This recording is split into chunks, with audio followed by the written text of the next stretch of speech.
ফুলসিরাত ছবি নিয়ে শবনম বুবলী আরও বলেন, আমি ছবিটি নিয়ে খুব এক্সাইটেড। আমি আশা করি ছবিটি অনেক বেশি ভালো হবে।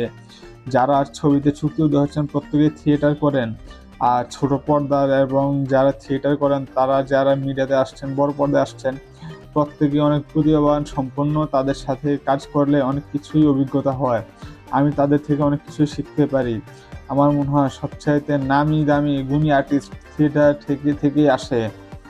আর আমরা যারা মিডিয়াতে আসি আমরাও হয়তো অতটা মন্দ না, তবুও তারা বোধহয় আমাদের থেকে একটু বেশি প্রতিভাবান। শবনম বুবলী এমনটাই জানালেন। আর শবনম বুবলী অত বেশি খোলাসা করেননি ফুলসিরাতে কারা কারা থাকছেন শবনম বুবলীর বিপরীতে, অন্যান্য কো আর্টিস্ট কারা। তবে এখন পর্যন্ত না জানা গেলেও আশা করি শুটিং শুরু হলে সেটা ঠিকই জানা যাবে। আমরাও চাই ভালো একটি ছবি আসুক। অনেকদিন হলো বাংলাদেশে আসলে সিনেমা শিল্পের ধস নেমে গেছে। ভালো ছবি আসলে সিনেমা শিল্পের আবার উন্নতি হবে। প্রিয় ভিউয়ার্স,